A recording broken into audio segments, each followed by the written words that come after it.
Doris Fletcher was...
about to become a disaster.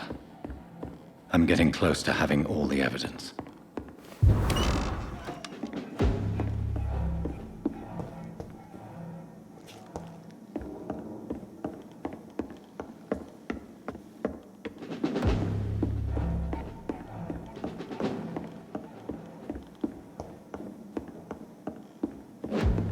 It's locked, all right.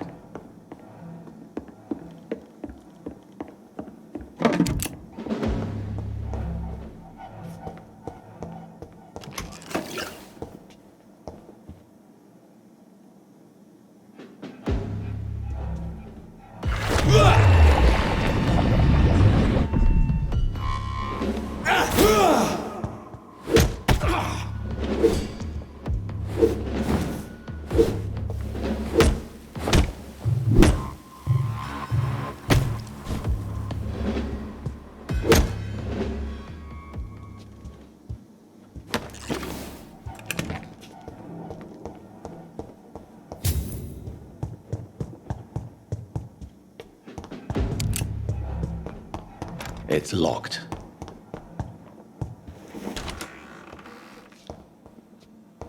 It's locked, all right. Blood of a pure heart.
Garlic, blood of a king.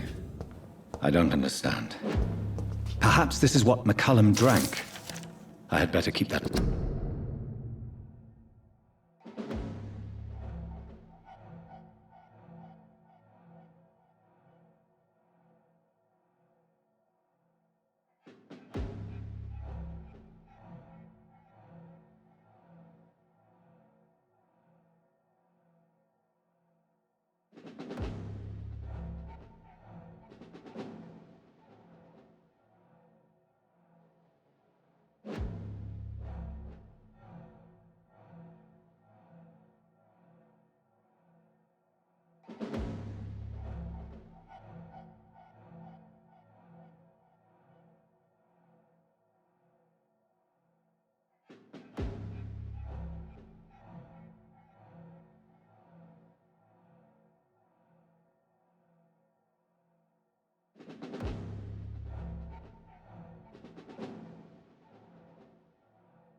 I should find the key to that box.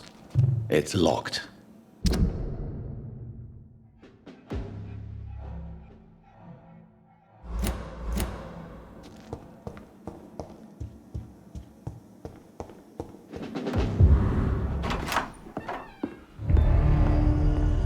Edgar.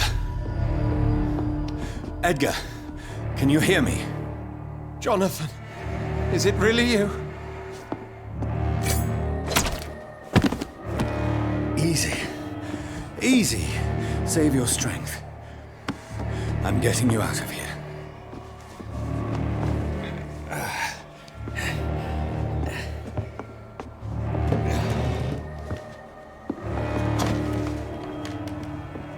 Don't try to spare me. As a physician, I know all too well when it's too late. Punctured lung, broken ribs, and internal bleeding. An accurate diagnosis, wouldn't you say? Edgar, what happened? They wanted me to confess. Beat me black and blue. Geoffrey McCullum ambushed me at the Pembroke Hospital. He was convinced you and I were responsible for the Skull epidemic. I never imagined that self-righteous fanatic would dare to attack us in the open. What became of him? To prove him wrong, I let him go. Really? Are you sure that was the wisest course of action? Time will tell. The most intriguing part of his accusation was that you and I were the pawns of some ancient vampire. William Marshall. Yes, they tortured me to make me confess the same nonsense. I think you're hiding something, Edgar. What do you mean? William Marshall, for example. You speak of him as if you know him. How is that? Jonathan, I cannot say I'm ready for another round of questions.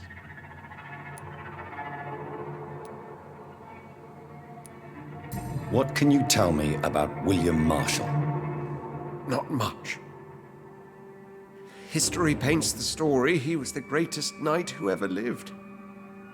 Amongst the immortals, he had a yet greater legend. Why is the Guard of Priwen so obsessed with him? He was the only ancient vampire to escape the first great hunt launched by the Guard of Priwen in 1854. They believe he's an evil creature plotting his return. Why would he deserve such a reputation? I cannot say. The Brotherhood of St. Paul's Stole has next to no intelligence on him. All I know is that he's supposed to be the oldest of all the British vampires. Why would the Guard of Priwen believe you and I created the vampire epidemic? Maybe due to our profession. Because I offered you shelter in my hospital. While investigating the epidemic, I read some of McCullum's findings. I think you have some explaining to do. I have nothing to hide, Jonathan. Nothing at all. Do you know Doris Fletcher's real name? No, I'm afraid not. Her real name was Doris Jones. She was the daughter of Harriet Jones. What do you want me to say, Jonathan? Do you remember when we suspected Sean Hampton of killing Harriet Jones? Yes. The terrible episode that came as a shock to us all. Harriet Jones faked her own death. When I found her in the sewers, she confessed she wanted everybody to pay for what happened to her. That woman was extremely bitter, full of hatred and festering anger. Doris Fletcher visited her mother at the Pembroke Hospital. That's how she first got infected. I know nothing about that. Miss Fletcher once came to visit the sick. That is all I know. No, Edgar, there is more. Doris Fletcher was Harriet Jones's daughter. They exhibited the same symptoms: blind hate and strong physical mutation. What does this sad story have to do with us? Come on, Edgar. Don't you see the pattern here? The epidemic, the link between Doris and Harriet, the suspicion of McCullum. How could I? I never saw Harriet Jones again after she fled the hospital. Do you know where we are? Doris Fletcher's theatre. This is where that hateful creature plotted to spread the epidemic across London. I only briefly met Miss Fletcher once when she visited the Pembroke Hospital. You say it was to see her mother. She seemed like such a sweet and graceful woman. My point exactly. The disease turned her into a bitter soul, driven by vengeance just like her mother. A symptom of all the infected patients. Certain diseases are known to produce similar effects. Rabies, for example. And rabies is not the devil at work. Doris and Harriet shared more than a hidden family bond. They were the embodiment of the epidemic and are linked to the Pembroke Hospital. Come on, Edgar, this is no coincidence. I swear I'm at a complete loss. All I did was administer vampire blood to cure old Harriet. There was no evil plan, no diabolical plot. You did what? I tested the regenerating and healing properties of vampire blood on Harriet Jones. My only intention was to find the cure for influenza, I swear. Whose blood did you use? William Marshall's? Mine? Lady Ashbury's. While transfusing her with human blood, humanely appeasing her hunger, I also kept samples of her blood for my research. You used her blood on Harriet Jones? My God, Edgar, that's unethical. You betrayed 2 of your patients at the same time. Right, I admit it. I boldly ventured into experimental realms, but I've killed no one to appease my thirst for knowledge, Jonathan. I'm no murderer. I never asked to become what I am, Edgar. You chose to conduct your rogue experiments. You have worked beside me. You saw what I'm doing at Pembroke Hospital. Jonathan, you know I'm not an evil soul. Just another victim of this tragedy.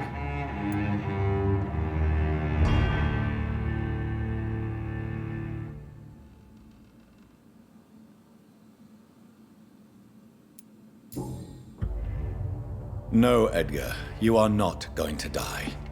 Unless you want to. What do you mean? I can save you, Edgar. I can turn your broken body into one like mine. You truly would? After all I've done, after all that's been said, you would offer me this gift? I have no way of knowing which punishment would be worse, Edgar. But it is not for me to decide. So? Oh, please, Jonathan, please. I beg you. This is what I've always wanted. This is what I've always searched for. Very well, then.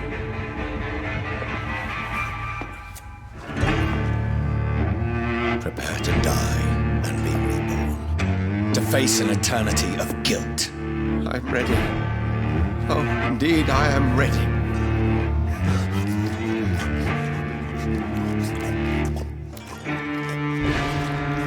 Enough!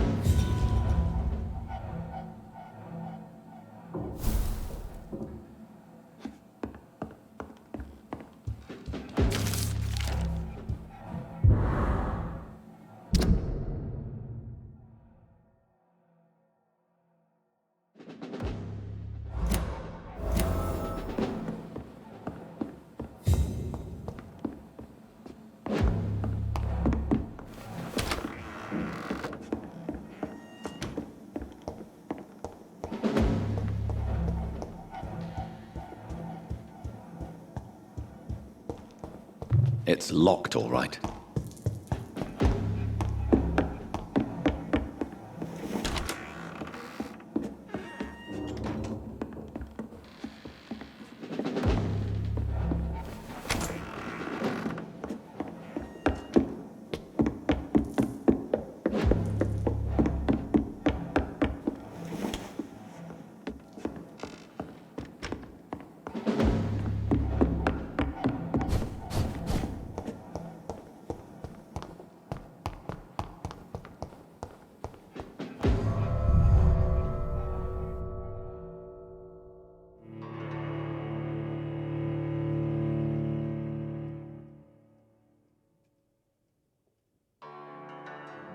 Return later.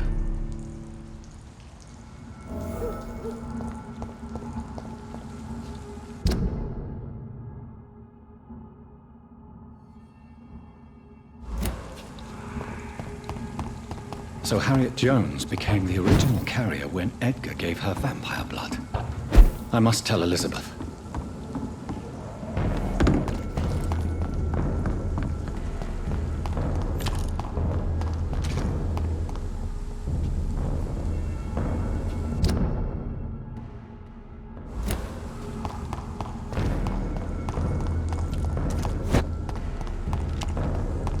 Back in the grave, you! You leeches didn't kill him!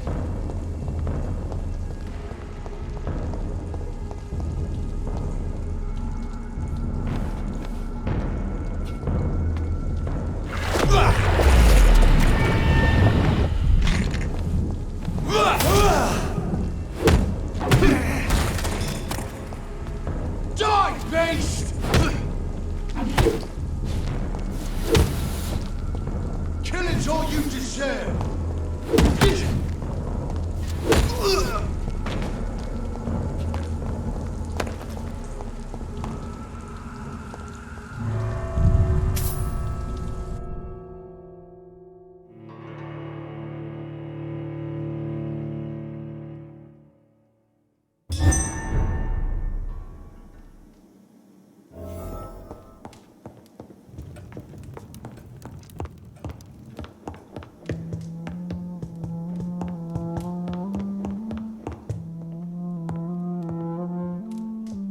What good fortune brings you back to me, Jonathan? What is it, my dear? I'm afraid it's bad news, Elizabeth. The worst, actually. Please, speak up. Edgar is no longer in McCullum's grasp. I resolved that matter. Where is our good friend now? Is he well? Of a sort. His injuries were mortal. I had no choice but to make him one of us. To save him. Or to punish him. To punish him? I fail to understand. And what is the source of this cold tone in your voice? Edgar Swansea was responsible for the Skull epidemic, Elizabeth. It was he who unleashed the deadly scourge upon London. What? Are you certain? This is the most terrible accusation of all. He confessed everything to me. He sought to cure the disease, to exploit vampire blood to stop the epidemic. But he unwittingly gave birth to a catastrophe. All those poor victims. How could he do it? What happened?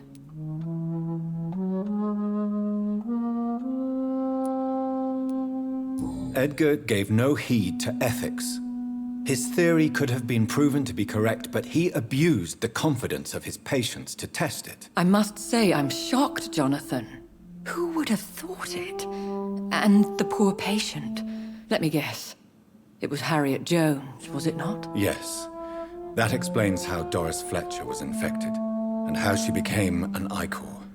She secretly visited her mother at Pembroke. Then we have no choice. We must act quickly, Jonathan. We must return to the sewers and put an end to the threat poor Harriet embodies. I have one more matter to discuss with you. Harriet Jones was the primary case, but do you know what a healthy carrier is? There is a tone in your voice that frightens me, Jonathan. What are you trying to say? It was your blood Edgar used for his experiment on Harriet Jones. What?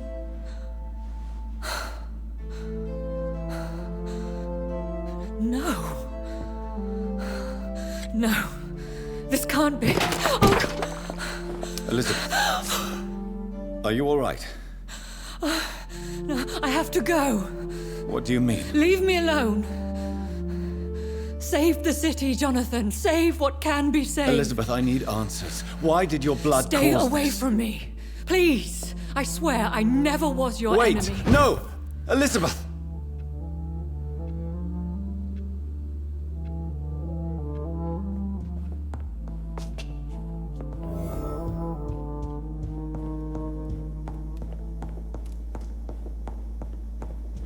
It's